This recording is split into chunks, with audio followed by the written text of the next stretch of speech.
ఆ, మన ఇప్పుడు 9వ శ్లోకం దాకా చూసినాము. 10లో లైట్ ఆరంభించినాము. సరే, దీని వరకు ఏమి విశేషినారంటే 8 దాకా అర్జునునుடைய కేள்వికి ఆ సందేహానికి బదులు చెప్పి అనగా గీதையினுடைய మహాత్మ్యం మొదట చెప్పినారు. దాని వెనక అర్జునునుடைய కేள்வி అనగా అవతార రహస్యం పற்றி చెప్పినారు. అవతారం దేనికోసం అనగా దానుடைய పర్పస్ ఏమి, అవతారాన్ని జన్మానికి ఏం వ్యత్యాసం అదితా మన చూసాము. ఇప్పుడు వచ్చి 9లోండి ఆ మెయిన్ థీమ్ కు వచ్చారు. ఏ మెయిన్ థీమ్ ఇందులో జ్ఞాన యోగం అనే దానికి, జ్ఞాన మార్గం అనే దాని పற்றி చెప్పిందుకు ఆరంభించారు.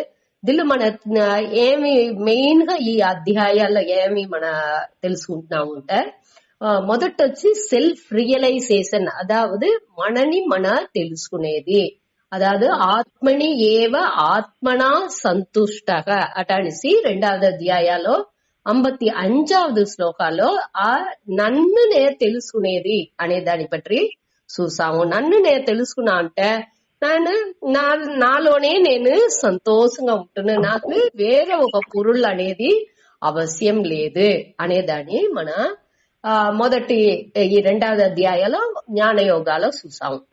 ఇక్కడ ఏం చెప్పారు అంటే, జన్మ కర్మచ మే దివ్యం, ఈ దివ్యమేని నా ఉடைய ఈ జన్మాని కర్మాని పற்றி దోరు తెలుసుకుంటున్నారో తత్వతః యహ వేతి, తత్వ உள்ளது உள்ளபடி ఎట్టా నా ఉடைய జన్మం అనేదాని అది యథార్థంగా యథావత్ అంటే ఎట్టా ఉందో దాని అట్టనే తెలుసుకునేది.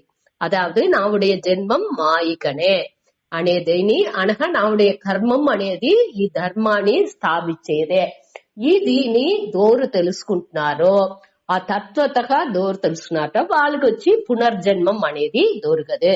అదావదు గాడ్ రియలైజేషన్, దేవుణ్ణి పற்றி తెలుసుకునేదే దీనియుடைய, అదావదు సెల్ఫ్ గాడ్ రియలైజేషన్ అనే దాన్ని ఇక్కడ మోక్షంగా భగవాన్ చెప్పారు. మాం ఏతి అంటే నన్ను అండు అడంజేడు అనేట్టుగా చెప్పినారు. సెల్ఫ్ రియలైజేషన్, గాడ్ రియలైజేషన్ రెండుగా ఉందే. அடுத்த రెండు వేరే వేరేనా అట అనేసి అడిగేప్పుడు రెండు ఒకటే. మన దాన్ని చూసాము. ఎట్టా వచ్చి వేవ్ అలైగల్ని கடல் అట అనేసి రెండు వేరే వేరే పేరు ఉరువం మట్టునే వేరనే తవర దానిలో ఉండేది ఏమి రెండునేని ఆ వాటర్ ఆ నీలే అట అనేప్పటికి నీళ్ళు అనే ఆంగిల్లో చూసేప్పటికి రెండునేని ఒకటే. దానిలో వచ్చి మనకు ఆ పైనట్టుగా వచ్చే ఆ గాలి నుంచి ఆ నీళ్ళు ఆ అలైగా మనకు తోండ్రుతుంది. ఒక తోట్రం అక్కడ తెలుతుంది, ఒక తోట్రం అక్కడ తెలుస్తుంది. అదేది அமைதிగా ఆ கடல் నింత మనం చూసేప్పటికి అది அமைதிగా అంత ఆళంతోని ఏకపట్ట ఒక ప్రపంచం, అది ఒక ఉలగం. ఆ கடல் ఉలగాని పూరా అది పెద్దగా అది విరించి వ్యాపించి ఉంది. కాబట్టి ఈ అలైగలు వచ్చి పైనట్టుగా ఆవాళ వచ్చి పోతుంది. అది మరి ఈ జీవన్ని ఈశ్వరుణ్ణి అనే ఆ ఉదాహరణ మూలంగా మన జీవ ఈశ్వరుణ్ణి చెప్పినాము. ఏమవుతుంది, ఈ అలైగల్ని అనగా ఈ సముద్రం ఈ రెండుని మన కంపారిజన్ దీని దానిuடைய మెయిన్ దానిuடைய తాత్పర్యం ఏమేని చూసేప్పుడు అది నీలే. அதே மாதிரி ఈ జీవనుకు ఈశ్వరునికి ఎది కామన్ గా రెండుకు ఎది పొదుపడగా ఎది ఉంది అటని చూసేప్పుడు అది వచ్చి ఆ సచ్చిత్ ఆనందనే ఆ ఆత్మ. దీని వచ్చి జీవాత్మ అని చెప్పేము, దాన్ని పరమాత్మ అని చెప్పేము. ఈ ఆత్మ అనేది రెండుకు ఒకటే. ఆ ఆత్మ బ్రహ్మం సచ్చిత్ ఆనందం అటాల్సింత వేరే వేరే వార్తల్లో చెప్పేమే తవర అన్నినేని ఒకటే అనేదాన్ని మనం తెలుసుకుంటాము. అంటే వ్యవహారం వచ్చేప్పుడు మన డే టు డే లైఫ్ లో ఆ మన వ్యవహారం చేసేప్పుడు అందరికి కామన్ మన செயல் చేసేప్పుడు నే వచ్చి ఆ ఈశ్వరునికి అడకం அதாவது నే వాండుடைய అంశమే తవిర నే ఈశ్వరన్ అబిందుకు వెళ్ళవదు అనేది మన క్లియరా పురుంచుకోలే. అది అదాவது అట్ట లేకపోతే ఆ వినయం అనేది రాదు, ఆ పణివు అనేది ఎప్పుడు వచ్చును మనకు ఆ దేవుండుடைய అదేంటే మన అన్నిని మనకు తెలాదు. మనకు వచ్చి ఏ லிமிட்டோ మనவுடைய சூழ்நிலைக்கு தங்கட்டு మనவுடைய కర్మ వినయకి తగ్గట్టు మనவுடைய ప్రారంధ అడిపడగా పెట్టుకునే మనவுடைய నాలెడ్జ్ அறிவு అనేది ఉంది. అంటే ఈశ్వరుடைய அறிவு అనేది ఆమ్నిషియంట్ సర్వజ్ఞన్ వాండు అన్ని అరించిన వాండు. దీనింత మన ఈ 9వ శ్లోకం మూలంగా తెలుసుకున్నాం. அடுத்து 10వ శ్లోకాలో ఈ జ్ఞాన యోగం ఒకటే ముక్తికి సాధనం అనేదాన్ని తెలివిగా చెప్పారు. ఇది వచ్చి ఇప్పుడు అది వచ్చి ఇప్పుడే ఈ గీత చెప్పేప్పటికే అర్జునునికి చెప్పారా అంటే అది ఆ కాలంలోండి పూర్వం అట అనేసి శంకరుడు చెప్పారు. పూర్వం అంటే ముక్కాల ముందర ఉండి మున్కాలాలో ఉండేని ఇది చెప్పుకునే వచ్చారు. ఆ కాలాలోండి ఏకపట్ట గురుదిని ఫాలో చేసుకు వచ్చినారు. అర్జునునికి ఒక సందేహం రావచ్చు అట అనేసి దేవుడు గాని అస్యూమ్ చేసి ఆ సందేహాన్ని ఏసిపోయారు. ఏ సందేహం రావచ్చు, ఇది ఎట్టా ఫాలో చేసిందిలో ఉన్న దీని అందరికి ఎట్టా దీనితో ఇది తెలుసును అన్ని నాలెడ్జ్ ఈ జన్మ కర్మ అనేది అని పట్టి ఈ ఇట్ట ఉంటేనే ఈ లిబరేషన్ మోక్షం అనేది తగులును అనేది ఇంతని అందరికి ఎట్టా తెలుసును అనేదాన్ని ఆ సందేహం వచ్చేప్పటికి ఇది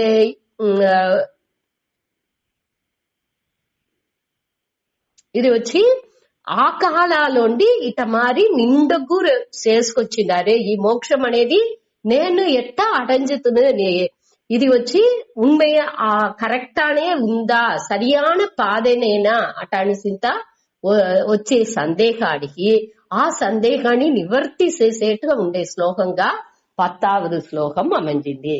దాన్ని వచ్చి ఏం చెప్పారంటే సాధ్యాలుగా చెప్పుకొచ్చారు. అదాவது సాధనం సాధ్యం. సాధ్యం అంటే మన ఏమి ముయற்சி చేసి అడంజాల్సిన విషయం. సాధనం అంటే దానియుடைய కరివి ఏ కరణం మూలియంగా ఏం చేస్తే మన దాన్ని అడంజింది వెళ్ళవను, దానియుடைய ఉపాయం ఏమి, ఏ వழிமுறைని పిன்பற்றுతే ఆ సాధ్యాన్ని మన అడంజే దీని అడంజింది వెళ్ళవను అనేదాన్ని ఇక్కడ సాధ్యాల్ని అన్ని చెప్పేశారు. అదాவது ఏమేమి మన అడంజితే ఈ మోక్షాన్ని అడంజింది వెళ్ళవను, దానికి ఎట్టా అడంజాలే అనేదాన్ని దీనిలో పర్టికులర్ గా చెప్పలా కాబట్టి మన దాన్ని పురించుకోవచ్చు. మనదిలో మొదట వీతరాగ భయ క్రోధాహ దాని సూతానేమో దాని ముందాటి ఇంకొక శ్లోకాన్ని మన దీనిలో చూసాము. ఏం చూసాము, ఒక శ్లోకం అంటే దాన్ని ఎట్టా చదువాలే అనేదాన్ని మన ఒక శ్లోకం మూలంగా చదివినాము. దాన్ని ఒక మాట జ్ఞాపకం చేసుకుంటా. పదచ్ఛేద పదార్థ యుక్తి విగ్రహ వాక్య యోజన ఆక్షేపస్య సమాధానం వ్యాఖ్యానం పంచ లక్షణం. అదాவது ఒక్కొక్క పదాలు ఇప్పుడు మన ఒక శ్లోకంని ఎత్తినామంటే ఆ శ్లోకాలో ఆ ఒక్కొక్క వార్తల్ని పిరిచి మొదట చదివిందుకు తెలాలి. అనగా ఆ పిరిచి దాని అర్థం ఆ శ్లోకాలో అది ఏం అర్థాన్ని ఇస్తుంది అనేదాన్ని మనకు అది తెలివిగా తెలాలి. అటు విగ్రహ అంటే అది వచ్చి కూట్టు చొల్గా సమాసంగా ఉంటే దాన్ని బాగా విరిచి చెప్పిందుకు తెలాలి. ఆ కూట్టు చొల్లు వచ్చి అన్ని ఆ పొరుళ్ళు వచ్చి పొదించి ఉన్న రోగ దాన్ని విరించి చెప్పుతనే దాన్ని మన క్లియరా అది ఏం చెప్పిండారు అనే దాన్ని పురించుకుందుకు వెళ్ళవును. దానిచ్చి ఆ విగ్రహ వాక్యం, ఆ విగ్రహం ఆ ఒక కూటు చొల్ని విరిచి చెప్పే ఆదినే విగ్రహ అంటారు. அடுத்து వాక్య యోజన అంటే ఈ వార్తలు అన్ని అక్కడ ఉండేదాన్ని మురైపడుతి ఒకే వాక్యంగా చేసేది. అదావదు దాని అన్వయ క్రమః అంటారు. ఇంకొక ఇది వచ్చి వార్త వచ్చి అన్వయం. అన్వయం అంటే దాని వகைப்படுத்தி కరెక్టా ఆ వాక్యాల మురైగా రామన్ కాటిற்கு சென்றான் అనేది వాక్యం. చెండ్రాన్ వనத்திற்கு రామన్ అటనిసి మార్చి ఉండేదానికి నాని రామన్ కాటిற்கு చెండ్రాన్ అటనిసి ఉంటే ఈజీగా పురుంజును. అది మరి ఈ సంస్కృత శ్లోకాల్లో ఉండే వార్తలు అక్కడక్కడ ఉండేదాని కరెక్టా ఒక వార్త పొరుள் పుదింద వాక్యంగా చేసేది వచ్చి ఈ 4வது వాక్య యోజన. அடுத்து ఆక్షేపస్య సమాధానం. ఇప్పుడు ఒక మన ఏదైనా ఒక ఇది దేనికోసం అట్లాంటి సందేహాలంతా అవుతుంది. ఆ సందేహాలని చెప్పి అనగా దానికి సమాధానాన్ని చెప్పేది ఇది ఉండాల. ఇట్ట ఉండి ఆ ఒక్కొక్క శ్లోకానికి ఇట్ట మారి విளக்கம் చెప్పేదే వ్యాఖ్యానం అనేది. ఇప్పుడు శంకర భాష్యం ఇదింతా చెప్పేమేగా ఆ శంకర భాష్యం అనేది ఇట్టనే ఉన్ను. ఈ ఒక్కొక్క శ్లోకాల్లోని దివా దాని పదాలని పిరిచి ఆ విగ్రహంతా ఆ కూటు చొల్లుగా ఉంటే దాన్ని విరిచి రాసి అనగా దాని పొరుள் ఏమి అనే దానిని చెప్పి అనగా అన్వయ క్రమాలని ఆ వార్తల్ని అన్ని వేసుకునే వస్తారు.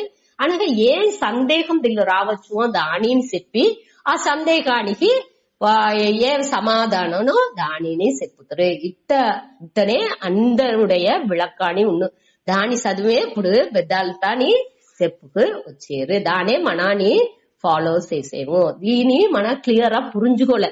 ఇది పురుంజుతనే ఒకరితో చెప్పేము అంటే ఇదింతా ఉండాలి. ఒక శ్లోకానికి అర్థం చెప్పేము అంటే ఇది దిల్లోంతా మన తెలివిగా ఉండాలి. అడుతనే ఒకటి మన ఒక శ్లోకానికి మన క్లియర్ ఒక అర్థం అనేది చెప్పింది. ఒక వివరణం అనేది ఆ శ్లోకాన్ని పట్టి ఆ తాత్పర్యాన్ని విరిచి చెప్పేదానికి మన నుంచి ముడించును.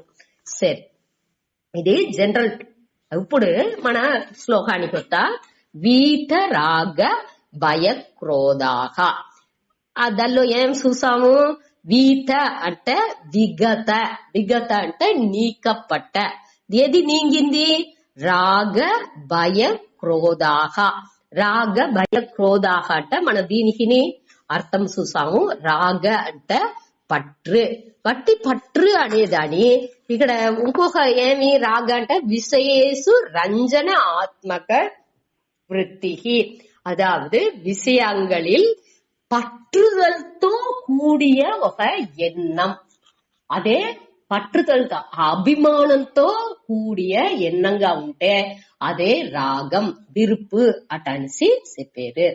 ఈ రాగం అనగా భయం అంటే విషయ నాశ నిమిత్తం భయం. అదావదు ఆ విషయం ఇదెల్లో మన పట్టు పెట్టుకుంటామో ఆ విషయం మనతోండి సకాఫోనో మనని ఉడిసి పిరించి సకాఫోనో అழிంజిపోనో అనే ఒక ఎన్నం అవుతుంది. ఆ కారణా నుంచి వచ్చే ఆ ఉనర్చియే భయం అనేది. క్రోధం అనేది మనకందరికీ తెలుసును. ఆ విషయాలు ఆ రాగం ఏదెల్లో మనం పట్టు పెట్టుకుంటామో ఆ విషయం వచ్చి మనకు రాకుండా మనకు తవ్వకుండా మన నుంచి అనుభవించింది వెళ్ళకుండా దోరు తడైగా ఉంటారో వాళ్ళ పైగా మనకు కోపం అనేది వచ్చును. ఇప్పుడు ఈ మూడుని మన క్లియర్ గా తెలుసుకోవాలి. ఇది ఇట మారి ఈ పట్టు భయం క్రోధం పట్టు నుంచే ఈ భయం క్రోధం అన్ని వస్తుంది. అడితే ఈ పట్టు ఎక్కండి వస్తుంది, కామాలోండి వస్తుంది. అది మన ముందరనే 3వ అధ్యాయాల కడేస్టో చూసాము. ఈ కామం అనేది ఆ ఆశ అనేది ఉండేదానిచే ఇది అన్ని ప్రచనలు మనకు వస్తుంది. ఇది ఎట్టా మన తీర్చాచు అంటే ఆ కర్మయోగనే మన మనసుని ప్యూరిఫై చేస్తును. ఎట్టా ప్యూరిఫై చేస్తును, ఎట్టా తూய்மை పడుతును అంటే మనస్సులో ఆ భావం ఉండప్పుడు ఏం భావం ఉండాలి?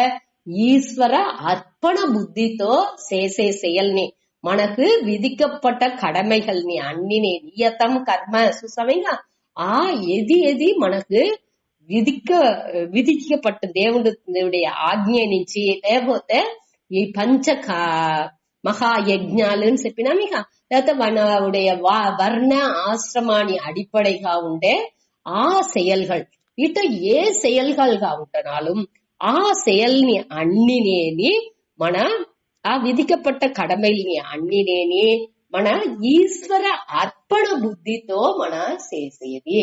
మనసులో భావన ఏముండాలి? ఆ ఈశ్వరానికి నే అర్పణం పూజగా వழிபாடுగా నే ఈ செயల్ని చేసేను అటానిసి ఎంచేది.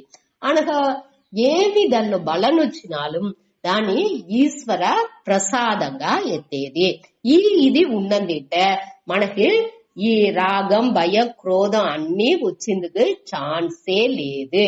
దానించి ఇక్కడ దీనిடைய సాధనం ఏమి ఉపాయం ఈ నిలమని మన అడంజేదానికి అదావదు వీత రాగ భయ క్రోధాக అనేది బలం.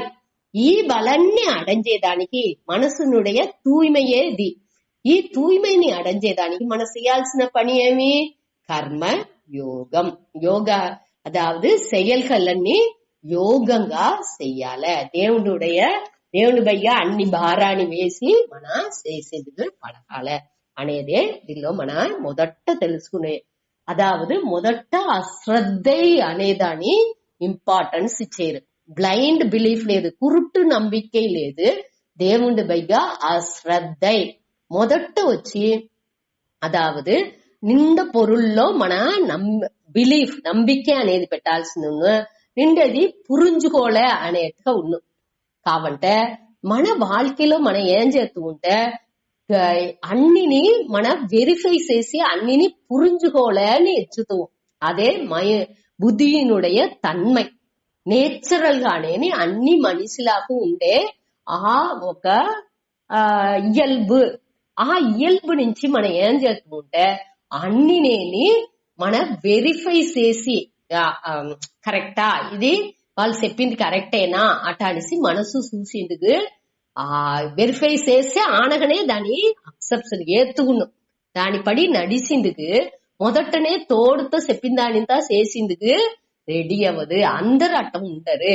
ఏం చేస్తున్నా తిరిగి దాన్ని యోசிச்சு చూసి దాని అదే మొర అట్ట చేతనే అది నీండ నాలుగు నిలచి ఉన్ను.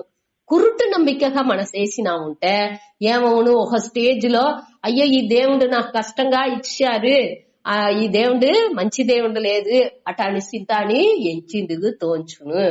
ఇది దేవుడు నాకు నే ఇన్ని మొక్కినా ఇన్ని చేసాం కాబట్టి నన్ను చూడంటుంది అటానిసి దేవుడు బయ్యనే కుట్రం చెప్పిందుకు ఆరంభించము. అది ఇంత ఉండకుండా ఉండాలి అంటే మనకు దాని క్లియర్ పురుంజుకోలే. దాని అండర్స్టాండింగ్ అనేది అక్కడ దాన్ని పురుంజుకునేది అనేది ముఖ్యం. దానికి మొదట వచ్చి ఈ కర్మయోగం చేసి మన ఆ శ్రద్ధతోని దేవుడి పైగా శ్రద్ధ అనేది ఓరளவு నమ్మికై పెట్టుకోలే. దానితో సేరి ఈ అండర్స్టాండింగ్ ని కొంచెంగా ఎత్తుకొచ్చిందుకు ఆరంభించాలే. దానే ఇక్కడ మన చేసిందుకు పొయ్యేము. నేడుடைய క్లాసునుடைய మెయిన్ థీమేని ఈ అండర్స్టాండింగ్ అనేది ఏమి, ఈ ఈశ్వరుణ్ణి పற்றி మన ఎట్టా పురించుకోలే అనే దాని పற்றியே ఇప్పుడు చూడపోయాము. సరే, அடுத்த ఇక్కడ వీతరాగ భయ క్రోధాహ అనే వార్తని మొదట చూస్తాము. அடுத்த వార్த்தை మన్మయాహ అటని ఉంది. అదేమి మన్మయాహ అంటే మత్తే మన్ అనేట్టుగా వచ్చింది. మత్ అంటే నా ఎడాలనేని నాతోనేని మయాహ నా మయంగానే అవేది అని అర్థం. ఇక్కడ నా మయంగా అంటే దూర్మయం ఆ దేవుడుடைய మయంగానేని అదాదు బ్రహ్మవిత్ అంటే ఈ బ్రహ్మాని బ్రహ్మం అంటే ఈ బ్రహ్మ అనే దేవుడు లేదు. పడైపు కడవులు బ్రహ్మాన్ని చెప్పేమిగా అది లేదు. ఇక్కడ బ్రహ్మ అంటే ఆత్మ బ్రహ్మం. ఆత్మ అనేది మనకు రోగం ఉండట్గా మనం చెప్పేము. బ్రహ్మం అనేది అన్ని తావులో ఆ బృహత్ అంటే పెద్దది, అన్ని తావులో నీకమర నెరంజి ఉంది అని చెప్పేమిగా అదే బ్రహ్మం. ఈ ఆత్మ అన్నినేని ఆ బ్రహ్మనే అనేదాన్ని మన కడేస్తా పురుంజుకునేదే ఈ మోక్ష ఈ స్టడీనుடைய ఈ శాస్త్ర సంప్రదాయనుடைய ముఖ్యవేని తాత్పర్యం.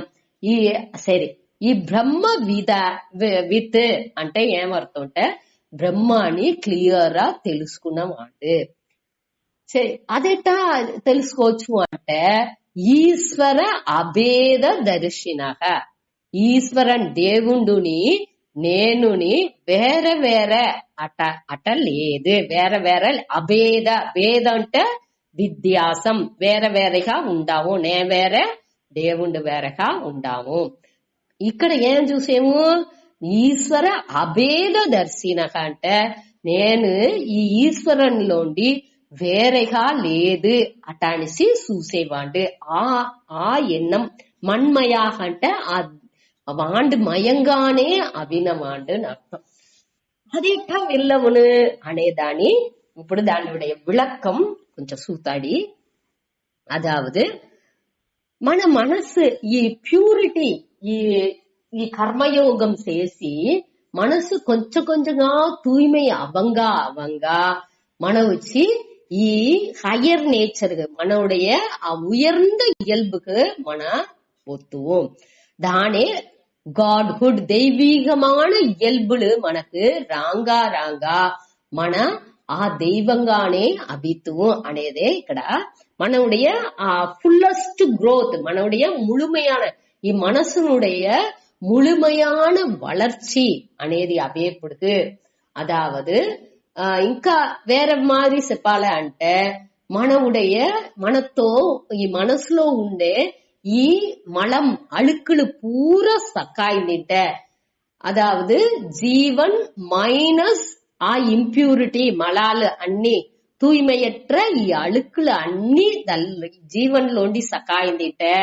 అదే ఈశ్వరన్. అదేటా అది రెండు విధ్యాసనేగా ఇప్పుడు మన ఇంకొక అంగల్లోని మన చూసేప్పుడు ఇప్పుడు దేవుణ్ణి భారதியார் ఏటా చెప్పుతారు, కண்ணన్ ఎన్ நண்பன், కண்ணన్ ఎన్ తోళన్, కண்ணన్ ఎన్ కాదలన్. ఆ ఒకే దేవుణ్ణి ఏకరూప ఈశ్వర దర్శనం దాన్ని మన నాడు చూసాము. మొదట చూసేప్పుడు ఏకరూప ఈశ్వర దర్శనం. అదావదు ఈ దేవుణ్ణి మనకు దోరి ఇష్ట దైవంగా ఉండారో వాళ్ళని మన వచ్చి అన్ని హాని చూసేది. మొదట వచ్చి వాండే ఇప్పుడు ఏం చేసినాలు మనకు ఇప్పుడు ఏం చెప్తారు అంటే స్వామి చెప్పేప్పటికి అయ్య మనకు అయ్య సరిలేకుండా ఉంటే ఆ దేవుణ్ణి అయ్యగా ఎంచేది, అమ్మ సరిలేకుండా ఉంటే అమ్మగా ఎంచేది. మనకు ఏ రిలేషన్షిప్ ఏ ఉరవు మనకు వచ్చి ప్రచనగా ఉందో ఆ ఉరవుగా దేవుణ్ణి ఎంచి ఆ దేవుడితో మాట్లాడుతా ఉండేది. ఒక రూమ్ లో మన తనిగా మన మనసులో ఆ దేవుడితో తిరిగి ఒక ఉరవుని మనగా ఏర్పడుతుకునేది. అట్టనే భక్తులు అందరూ ఉండిండారు. వాళ్ళుடைய சரித்திரம் பூரா మన చూసేప్పుడు పురాణ కథలు అనగా నిండా మన చరిత్రాలని చూసేప్పుడు మకాన్లుடைய చరిత్రాలని చూసేప్పుడు కూడా దానిలో ఏముంది, ఆ ఇష్ట దైవం వాళ్ళు ఏ దేవుణ్ణి మొక్కేరో ఆ దేవుడితో మాట్లాడుతానే ఉంటారు. వాళ్ళతో వాళ్ళ మనసులో ఉండేది తాబాలు ఏమేం కష్టాలు ఉందో అది అన్ని వాండుతో తిరిగి మాట్లాడి దానికి తీర్వు చూసుకుంటా పోతారు. అది వచ్చి ఏకరూప ఈశ్వర దర్శనం.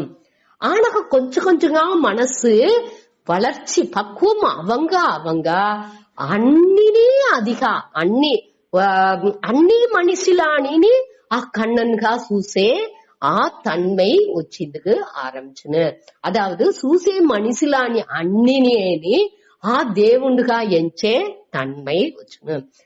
ఇప్పుడు దేవుణ్ణి అందరినీ ఒక వల్లలా స్వామి ఒకరు వచ్చినారు మన తెలిసిన అతను చెప్పేప్పుడు పూరా అందరినీ పేరు చెప్పి పిల్లారు. అందరినీ శివ అనే అంటారు. ఆ శివన్ని అన్ని ఊర్వాలోని చూసేది. అదే మరి కన్నన్ని ఇప్పుడు భారతీయారిని చెప్పినాము, ఇంకా కన్నన్ కానీ అందరినీ కన్నన్ గా చూసేది. అట్ట మనసు పక్వం అవంగా ఒక్కదిలోండి అన్నినేని అదిగా చూసే ఆ మన పక్వం అనేక రూప ఈశ్వర దర్శనంగా అవును. ఏక రూపంగా ఉండేది. అదే కృష్ణర్ అంటే ఆ కన్నన్ చిన్నగా ఉండుకుని ఆ పుల్లంగుళలు పెట్టుకుని మైల్ పీలతో ఆ మంజ పట్టు వస్త్రంతా వేసుకుని అట్ట ఉండేది అనేది ఏకరూపం. దానే ఎంచుకుంటా ఉండేది వచ్చి ఒక నిలమై అనగా కొంచెం మన మనసు పక్వం అవంగా అన్ని ఉరువాలోని అనేక రూపాలోని ఆ ఒకటిని చూసేది. అన్ని రూపంగాని ఆ అన్నిలోని ఆ కృష్ణరే కన్నన్మయంగానే అన్ని ఉంది.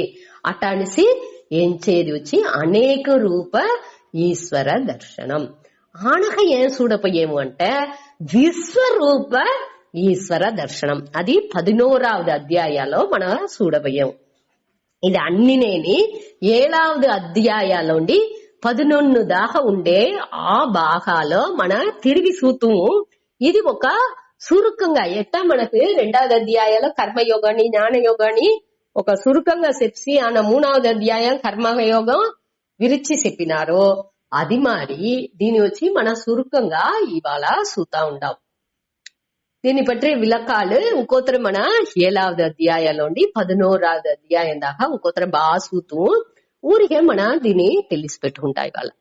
సరే, ఇప్పుడు వచ్చి ఈ విశ్వరూప ఆ ఈశ్వర దర్శనం అనేది వచ్చి మన విష్ణు సహస్రనామంలో ధ్యాన శ్లోకాలంతా చూసేమిగా భూపాద యస్య నాభి వియద అసుర అనిల చంద్ర సూర్య ఉచ్చ నేత్రే అట అనిసి వచ్చును. అన్ని కాని వాండే ఉన్నాడు. వాండుடைய ఆ కన్ను తని ఏమి ఈ చంద్రుణ్ణి సూర్యన్నే వాండుடைய కண்கள்.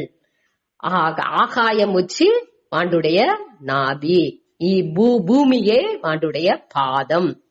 అటాని తని మన చూసేము.